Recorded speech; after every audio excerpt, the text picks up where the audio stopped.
Good morning, students. So, students, in the last class, we were discussing about a series LCR circuit, or we can say when an EC source is connected with inductor, capacitor, and resistor in series.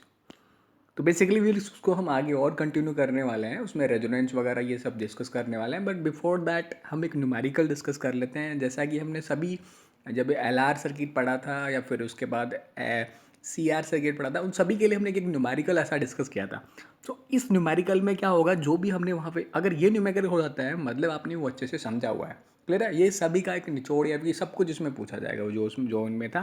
तो एक numerical हम आज इसमें देख लेते हैं, अच्छे से डिस्कस कर लेते हैं लास्ट टाइम, फिर हम अलग किसी चीज़ें डिस्कस करेंगे. क्लियर है. वैसा ही न्यूमेरिकल ये है. इसमें क्या करा है, एक AC सोर्स है, वो कनेक्ट किया गया है रेजिस्टेंस कैपेसिटर एंड इंडक्टर के साथ सीरीज में. वैल्यूज उनकी गिवन है, हमें क्या फाइंड आउट करना है, ये जो 9 वैल्यूज़ हैं वो हमें फाइंड आउट करनी है. क्लियर है. तो लास्ट क्लास में हमने क्या डिस्कस किया था, फेजर कैसे बना रहे थे. अच्छा, क्या हो रहा था, ऐसे फेजर बना रहे थे कि इस डायरेक्शन में है ना, एक पॉजिटिव एक्सेस की डायरेक्शन में हम करंट की डायरेक्शन मान ले रहे थे. क्लियर है. और उसी ये क्या होती थी, करंट का फेजर होता था ना. और करंट और वोल्टेज इन किस में, वोल्टेज रेजिस्टेंस में वोल्टेज जो होता है वो क्या होता है, सेम फेज में होता है. क्लियर है. तो ये अगर करंट का है तो वोल्टेज उसका किसका किसका वोल्टेज, करंट में रेजिस्टेंस में जो वोल्टेज फ्लो होगा वो भी क्या होगा, यही फेज होगा, है ना. या फिर हम आर को भी इसी से रिप्रेजेंट कर रहे थे हम जब इम्पेडेंस जो ट्रायंगल हम बना रहे थे, है ना. तो इम्पेडेंस ट्रायंगल बना रहे थे, उसमें क्या कर रहे थे, ऐसे रिप्रेजेंट कर रहे थे. इसके बाद XC या फिर VC के लिए ऊपर की तरफ लिख रहे थे. और XR या फिर हम बात करें XR यानी कि रिएक्टेंस, XR नहीं सॉरी XC VL के लिए ऊपर. सॉरी अगर मैं गलत बोल गया हूँ तो उल्टा बोल रहा हूँ तो देख लीजिए, है ना, मुझे पता है. VL के लिए ऊपर की तरफ बना रहे थे, या फिर कहें कि जब हम इम्पिडेंस की बात कर रहे थे या फिर रिएक्टेंस या रेजिस्टेंस या पोजीशन की बात कर रहे थे तो XL को ऊपर बना रहे थे और VC को नीचे बना रहे थे. क्लियर है. मैंने बताया था ना क्यों बना रहे थे, बिकॉज करंट से वो 90 डिग्री पीछे होता है और ये क्या होता है, करंट से 90 डिग्री आगे होता है. ऐसा हमने बनाया. अब VC या फिर XC की बात करें. अब इसके बाद में हमने क्या देखा था, पहली कंडीशन देखी थी जब क्या हो, XC सॉरी BC देख लेते हैं ना. VC अगर बड़ा हो, VC इज ग्रेटर देन किससे, VL is greater than VC और we can say XC is greater than XL, है ना. Sorry XL is greater than XC. तो क्या कर रहे थे, इसमें से ऊपर वाला जो था उसमें से रिड्यूस हो रहा था, नीचे वाला रिड्यूस हो जा रहा था, है ना. ये बेसिकली वेक्टर्स हैं. तो वेक्टर्स में लेंथ क्या रिप्रेजेंट कर रही होती है, उसके मैग्नीट्यूड को. तो इसमें से वो रिड्यूस हो जा रहा था, तो इसका ये वैल्यू कम हो जा रही थी. तो और ये किसको क्या बोल रहे थे हम, जैसे इसको भी थोड़ा कम बना लेते हैं, ये VR या फिर हम बात करें XR की, वो तो R ही होता है. क्लियर है. तो इसको क्या बोल रहे थे हम, XL माइनस ऑफ XC, है ना. XL जो था कंप्लीट, उसमें से XC रिड्यूस हो गया, तो ये हमारे पास बच गया था ये. उसके बाद ये इसका रिजल्टेंट बता रहा था, जिसे क्या बोलते हैं, रिजल्टेंट वोल्टेज, या फिर हम इसको इम्पिडेंस को भी इस वेक्टर से शो कर रहे थे. दूसरा हमने क्या देखा था कि अगर वैल्यू हो, अगर क्या हो, वैल्यू जो XC की है या फिर हम कहें VC की है वो ग्रेटर हो, XC VC greater than VL हो, है ना. या फिर हम बात कर रहे थे XC is greater than XL, तो क्या होगा, फिर क्या होता है, देखो ये XC या VC तो ऊपर की तरफ बन गया, XL नीचे की तरफ बन गया. तो अब क्या होगा, ये ऊपर वाला रिड्यूस, ऊपर वाला नीचे में से है ना, ये नीचे वाला बड़ा है, तो बड़ा होगा, क्या होगा, वो तो ऊपर वाला तो इसमें रिड्यूस हो जाएगा, तो ये क्या हो जाएगा, नीचे की तरफ हो जाएगा. तो ये कैपेसिटिव सर्किट की तरफ बिहेव करेगा, है ना, RC सर्किट की तरफ बिहेव करेगा. तो इसका रिजल्टेंट क्या होगा, इस तरह से, है ना, ये VL या फिर सॉरी इम्पिडेंस का वेक्टर हो जाएगा, या फिर बात करें रिजल्टेंट पोटेंशियल का हो जाएगा. क्लियर है. ये दो चीज़ें हम डिस्कस कर रहे थे. इसमें एक चीज़ और डिस्कस करना चाहूँ, अगर क्या हो, अगर XC या VC इज इक्वल टू क्या हो, XL या VL, तो इस कंडीशन में क्या हो, दोनों इक्वल हो जाएंगे, तो क्या हो जाएगा, वो क्या कैसा सर्किट बन जाएगा, देखो ऊपर XL नीचे XC, इधर रेजिस्टेंस. तो ये तो आपस में कैंसिल हो जाएंगे दोनों, है ना. इक्वल वेक्टर है तो क्या हो जाएंगे, कैंसिल.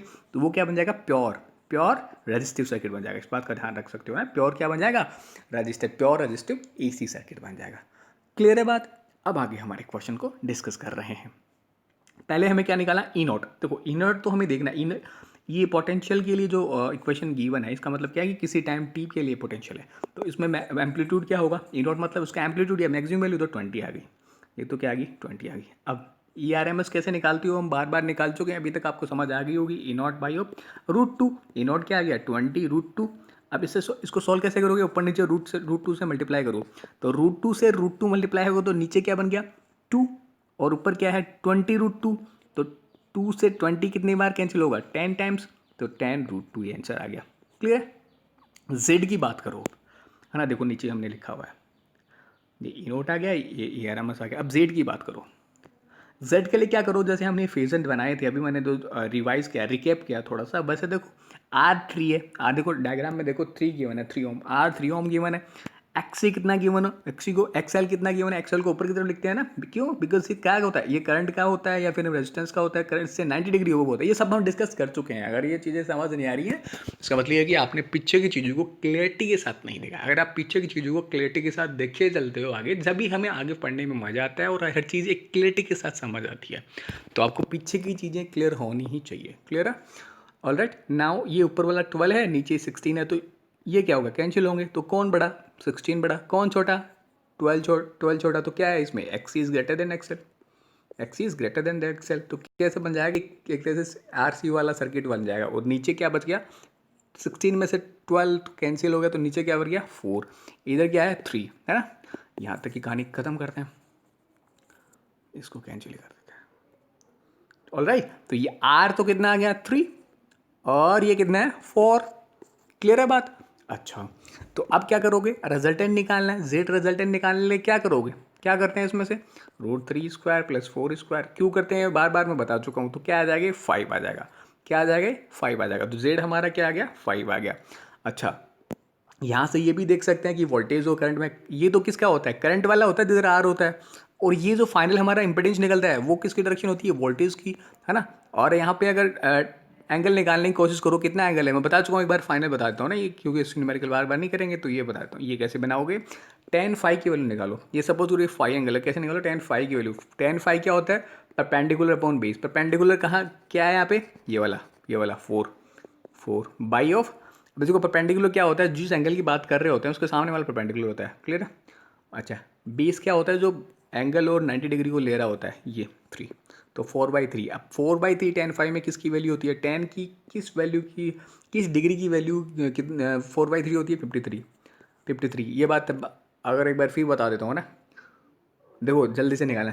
tan क्या होता है, फास्ट करूँगा थोड़ा। tan phi इजकल टू क्या होता है, sin phi is equal to cos phi। ये बात क्लियर है। अब देखो एक चीज़ ध्यान रखो, कॉस ये चीज़ बहुत बार काम आती है। cos 37 होता है 4/5, साइन 37 होता है 3/5, ठीक है। और cos 53 होता है 3/5, और साइन 53 होता है 4/5। ये बात ध्यान रखो। अब देखो अगर यहाँ पे 53 वैल्यू रख दूँ मैं, यहाँ पे देखो 53 डिग्री, यानी कि sine 53 degree divide by cos 53 degree. अच्छा, cos 53 डिग्री वैल्यू क्या है, साइन 53 डिग्री की वैल्यू क्या है 4/5, cos 53 की वैल्यू क्या है 3/5। इसको सोल्व कैसे करते हो, देखो क्लियर कर देता हूँ। हमारे पास आ क्या गया 4/5 divide by 3/5 is equal to tan 53, है ना। tan 53 की वैल्यू देखो ये आ जाएगी, मैं निकाल के बता दूँगा 4/3 आ जाएगी। तो 4/3 आएगी तो मतलब वो 53 हो गया। अब इसको सोल्व कैसे करते हैं एक बार, वो अब वैसे तो आपको पता होगा, कितनी बार बता चुका हूँ। एक्सटर्नल को मल्टीप्लाई करो 4 × 5 डिवाइड बाई इंटरनल को मल्टीप्लाई करो 5 × 3। 5 से 5 कैंसिल तो कितना आ गया 4/3। क्लियर है। तो मतलब क्या आ गया 53 आ गया। मतलब यहाँ से क्या पता चल गया कि हमारा जो करंट है वो क्या है 53 डिग्री अहेड है, 50 डिग्री अहेड है। किससे, वोल्टेज से 53 डिग्री अहेड है ना। ये जब हम इक्वेशन लिखेंगे लास्ट में तो हमें ये चीज़ें काम आने वाली हैं। All right, so now we have found E0, ERMS and Z. Now what we have to find is I0. I not की क्या वैल्यू होती है, आपको सिंपल सा याद ही होता होगा आई नॉट के लिए, तो V nought is equal to I nought R होता है, V is equal to I R वाला ही फंडा है। आई नॉट यहाँ से निकालोगे तो क्या करोगे, आर की डिवाइड कर दो, वी नॉट बाई आर, या फिर हम बात करें ई नॉट को तो बोल रहे हैं वी नॉट, क्या है ई नॉट, ई नॉट क्या आया था 20 आर, तो क्या आ गया 5 एम्पियर, आ गया 5 एम्पियर। अब आई आर एम एस यानी कि करंट की R M S value find out करनी है, R M S value find out करने क्या करोगे, I upon I not upon √2, I not की वैल्यू क्या आई थी 4, √2, ऊपर नीचे √2 से मल्टीप्लाई कर दो, √2 से √2 मिलाएगा क्या हो गया 2 बन गया, नीचे 2 से 4 कैंसिल, 2 2 ज़ा 4, तो क्या आ गया 2 √2 एम्पियर, ये आ गया। क्लियर है। अब देखो इंपॉर्टेंट चीज़ें हैं, इतनी देर नॉर्मल चीज़ें थी उनको नहीं चल रहा, फास्ट कर लिया। आई टी की वैल्यू, अच्छा हमारा ट्राइंगल ध्यान में रखना, ये वाला, ये क्या है और ये क्या है वोल्टेज, ये क्या है करंट 53 डिग्री। हम कहाँ से जाते हैं, अगर हम एंटी क्लॉकवाइज चल रहे हैं मतलब आगे की तरफ चल रहे हैं, सीधा चल रहे हैं ना, पॉजिटिव डायरेक्शन में चल रहे हैं, और एंटी क्लॉकवाइज चल रहे हैं मतलब नेगेटिव डायरेक्शन में चल रहे हैं, यानी कि कम की तरफ जा रहे हैं, इधर चल रहे हैं मतलब ज़्यादा की तरफ जा रहे हैं, तो हमारी करंट तो यहाँ पे है, ऑल राइट, वोल्टेज यहाँ पे है, all right. Now what you have to write here is the equation of current at any instant T, और we can say at any time T. So what, how do we write it, is equal to I not of sine, और उसके बाद जो phase होता है वो लिखना होता है। आई नॉट की वैल्यू क्या निकालोगे यहाँ पे, है ना, जो तीनों के साथ होता है ना, इम्पिडेंस टोटल कितना अपोजिशन है, अपोजिशन जो कर रहे हैं टोटल वो किस तरह से लिख रहे होते हैं उनको डिस्कस कर चुके हैं। तो इस कंप्लीट एलआरटी सर्किट के लिए कैसे लिखते हैं, इम्पिडेंस, इम्पिडेंस हम फाइंड आउट कर चुके हैं 5, है ना, 5 कैसे फाइंड आउट कर रहे हैं, कर चुके हैं हम पहले, क्लियर है। तो आई नॉट की वैल्यू हमने क्या लिखी है, अच्छा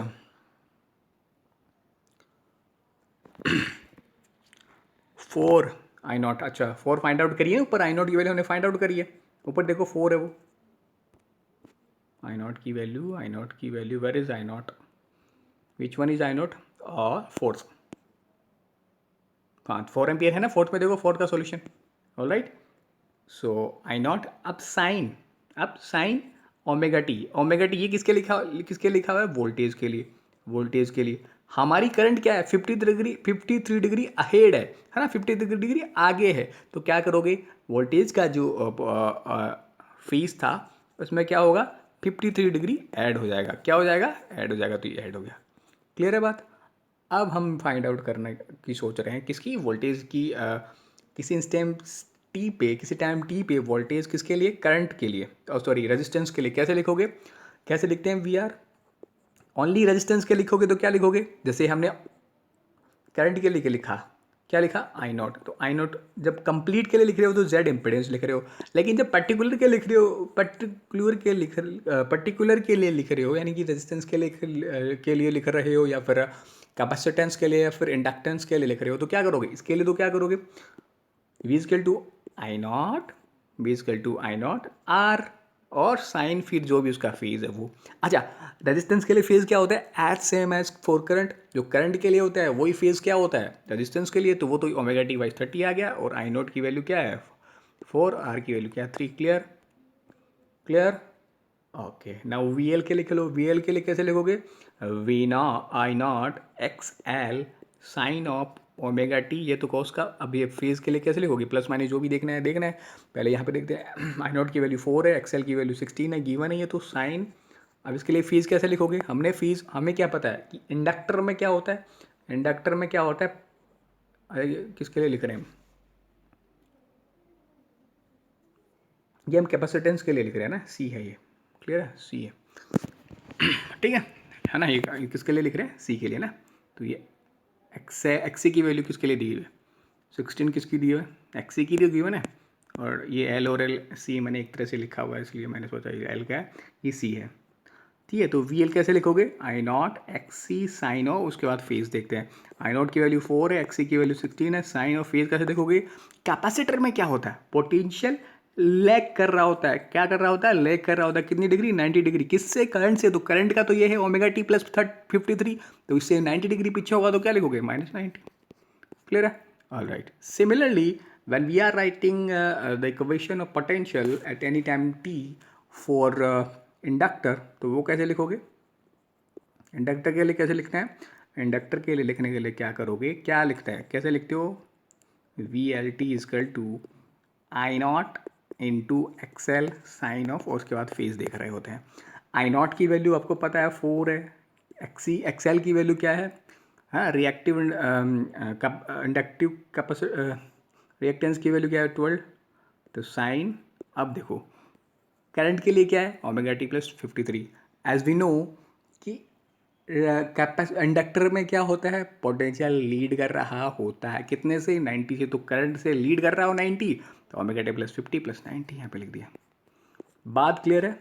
ऑलराइट, ठीक है। तो इसमें कुछ डाउट हो तो आप पूछ सकते हैं, बाकी हम नेक्स्ट क्लास में आगे इसको कंटिन्यू करेंगे एलसीआर सर्किट पर, इसमें रेजोनेंस वगैरह वो डिस्कस करेंगे।